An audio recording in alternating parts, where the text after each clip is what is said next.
I just want to give you a brief story of how I got involved with NSUN and sort of how it's helped me on my journey. I've been involved with NSUN as a member over 5 years now, and as a volunteer in the Eastern region for at least 2.5 years.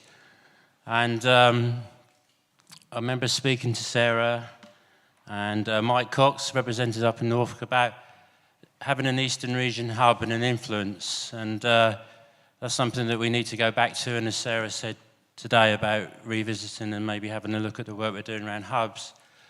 The biggest thing that NSUN's given me, so I've been using services on and off up until July last year, the best part of 25 years. But the biggest thing it's given me is confidence. It's also given me the right to challenge the big players. I've been involved in lots of training, delivering training, and things like that.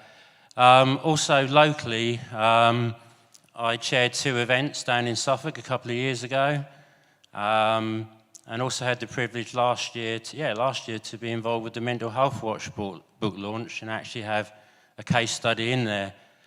And that really came about being involved with my local link and the transition into health watchers, and actually being a pioneer of being part of that. And I think it's very important to remember not only the service user voice, but the carer voice, but actually the whole community voice. Actually, it's the whole country's voice, the right to have a voice.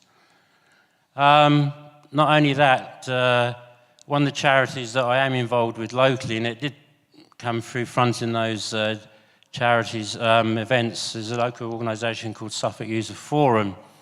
And I know that probably most counties there's some user forums or some voice. And we are an independent charity that relies on looking for gaps in services, and funded by the Mental Health Pool Fund, and at the moment we don't know what our funding's going to be.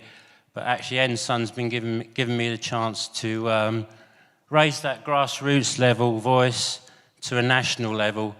And I think another thing I want to challenge NSUN in the future is with the peer mentoring.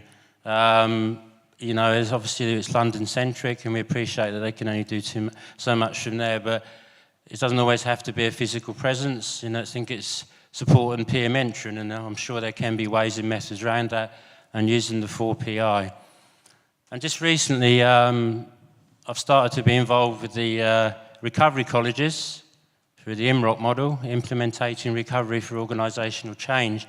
And this is a hell of a cultural change that we're going through. And I'm picking up what Andy said about the disparity between mental and physical health. No health without mental health, no health without mental and physical health. And in my last minute, I also co-chair locally the Suffolk Dual Diagnosis Forum, because the statistics show a lot of people use drugs or alcohol to self-medicate with their mental health problems. And so it's a privilege to be part of that. And also recently I've become a peer tutor in Recovery College, being able to give them something back, because I've had continuity of care through professionals. But not only that, the only way forward is that we have an equal footing through co-production, and that service user involvement is not seen as tokenistic. Thank you.